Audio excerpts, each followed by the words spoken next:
Hi friends, welcome to Pendems kitchen. ఈరోజు వీడియోలో చుక్క నూనె లేకుండా మినపప్పుకు బదులుగా పల్లీలను వేసుకొని ఇలా స్పాంజ్ లాంటి దోశల్ని ఎలా వేసుకోవచ్చో చూపించబోతున్నాను. ఈ దోశల్ని మీరు ఒక్కసారి ట్రై చేశారనుకోండి, ఖచ్చితంగా మళ్ళీ మళ్ళీ ప్రిపేర్ చేసుకుంటారు. 100% నేను గ్యారంటీ. అంత టేస్టీగా ఉంటాయి. తప్పకుండా ట్రై చేయండి. సో ఇక ఏమాత్రం ఆలస్యం చేయకుండా ఈ టేస్టీ స్పాంజ్ దోశల్ని ఎలా వేసుకోవచ్చో వీడియోలోకి వెళ్ళి చూసేయండి. ఈ దోశలను వేసుకోవడం కోసం ఫస్ట్ మనం దోశల పిండిని ప్రిపేర్ చేసుకోవాలి. దానికోసం ఇలా ఒక గిన్నెని తీసుకొని ఇందులోకి 1 కప్పు దాకా దోశల బియ్యాన్ని వేసుకోండి. మీ దగ్గర దోశల బియ్యం లేకపోతే రేషన్ బియ్యాన్నైనా లేదంటే సోనా మసూరి బియ్యం అయినా సరే వేసుకోవచ్చు. ఏవైనా సరే 1 కప్పు బియ్యాన్ని వేసుకోండి. నెక్స్ట్ ఇందులోకి అదే కప్పుతోటి 1/2 కప్పు పల్లీలను వేసుకోండి. ఈ పల్లీలు వేసుకొని దోశ వేసుకోవడం వల్ల టేస్ట్ చాలా చాలా బాగుంటుంది. అంతేకాకుండా హెల్త్ కూడా చాలా మంచిది. తర్వాత ఇందులోకి అదే కప్పుతోటి 1/4 కప్పు లావుగా ఉండే అటుకులను వేసుకోండి. మీరు ఈ మూడింటిని కూడా కొలుచుకోవడానికి ఒక గిన్నెని కానీ గ్లాసుని కానీ సెట్ చేసుకోండి. అప్పుడే మీకు దోశ పర్ఫెక్ట్గా వస్తుందన్నమాట. వీటన్నిటిని కూడా 2-3 సార్లు శుభ్రంగా కడిగేసి ఆ నీళ్ళన్నీ కూడా తీసేసి మళ్ళీ తిరిగి నీళ్ళని పోసుకొని ఈ బియ్యం పల్లీలని ఒక 4 గంటల సేపు నానబెట్టుకోవాలి.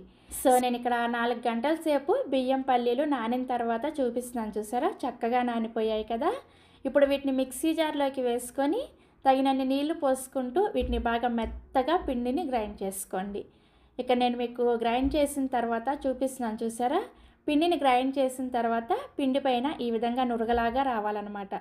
అలాగే పిండి పట్టుకొని చూసామంటే చాలా మెత్తగా ఉండాలి. ఈ విధంగా పిండిని గ్రైండ్ చేసుకొని ఒక గిన్నెలోకి వేసుకొని దీని మీద మూత పెట్టేసి ఈ పిండిని రూమ్ టెంపరేచర్లోనే ఒక 8 గంటల సేపు ఫర్మెంట్ చేసుకోండి.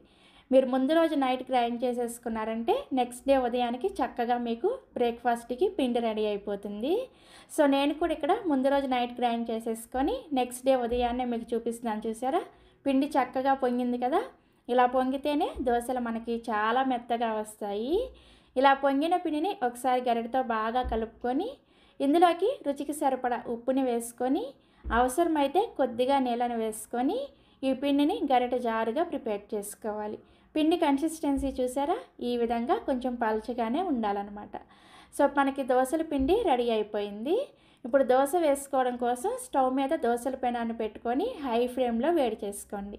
దోశల పెనం బాగా వేడైన తర్వాత మంటని హై ఫ్లేమ్లోనే ఉంచుకొని మనం ప్రిపేర్ చేసుకున్న ఈ పిండిని 2 గరిటెల వరకు వేసుకొని కొంచెం లైట్గా స్ప్రెడ్ చేసుకోండి. అంటే సెట్ దోశ ఉంటుంది కదా, సెట్ దోశ సైజులో దోశను వేసుకోవాలి. దోశ వేసిన వెంటనే మంటని మీడియం ఫ్లేమ్లోకి పెట్టుకొని దోశని చక్కగా కాల్చుకోండి. ఈ దోశ మీద చుక్క నూనె కూడా వేసుకోవాల్సిన అవసరం లేదు. మనం పల్లీలు వేసుకున్నాం కాబట్టి నూనె వేసుకోకపోయినా దోశ చాలా పర్ఫెక్ట్గా వస్తుంది. దోశ వేసిన వెంటనే చూసారా, దోశ పైన చక్కగా హోల్స్ వస్తున్నాయి కదా. ఇలా హోల్స్ వస్తే దోశ మనకి స్పాంజీ లాగా ఉంటుందన్నమాట. సో ఈ దోశ ఇలా ఒకవైపు చక్కగా కాలిన తర్వాత దీన్ని రెండో వైపు కూడా తిప్పుకొని రెండో వైపు కూడా దోశను 1 నిమిషం పాటు కాల్చుకొని ఈ విధంగా కాల్చేసుకొని సర్వింగ్ ప్లేట్లోకి తీసుకోండి. ఇదే విధంగా మిగిలిన పిండితో మీకు ఎన్ని దోశలు కావాలంటే అన్ని దోశలు కూడా వేసేసుకోవచ్చు. అది కూడా చుక్క నూనె లేకుండానే. ఇలా దోశలన్నీ వేసుకున్న తర్వాత మీకు ఒకవేళ పిండి మిగిలితే వెంటనే ఫ్రిడ్జ్లో పెట్టుకొని ఈ దోశల పిండిని నెక్స్ట్ డే ఉదయం కూడా చక్కగా యూస్ చేసుకోవచ్చు. ఇందులో మనం పల్లీలు వేసుకున్నాం కాబట్టి దోశల పిండి ఒక్కరోజు మాత్రమే నిల్వ ఉంటుందన్నమాట. సో ఇలా చక్కగా కావాల్సినన్ని దోశలు వేసుకొని మీకు నచ్చిన చట్నీతో సర్వ్ చేసుకోండి. నేనైతే ఇక్కడ ఉల్లిపాయ చట్నీతో సర్వ్ చేసుకున్నాను. చాలా చాలా టేస్టీగా ఉంది ఈ రెండిటి కాంబినేషన్. ఈ చట్నీ రెసిపీ కావాలి అంటే ఈ వీడియో కింద డిస్క్రిప్షన్లో లింక్ ఇస్తాను, ఒకసారి చెక్ చేయండి. సో తప్పకుండా మీరు కూడా మినపప్పు లేకుండా అలాగే చుక్క నూనె లేకుండా చేసుకునే ఈ పల్లీ దోశని ఒక్కసారైనా సరే ట్రై చేసి చూడండి. ట్రై చేసిన తర్వాత మీకు టేస్ట్ నచ్చితే ప్లీజ్ ఒక లైక్ చేసి ఈ వీడియోని మీ ఫ్రెండ్స్కి రిలేటివ్స్ కూడా షేర్ చేయండి. అలాగే మరిన్ని Emmy and tasty breakfast recipes కోసం వెంటనే పెండెమ్స్ కిచెన్ని సబ్స్క్రైబ్ చేసుకోండి. Thank you.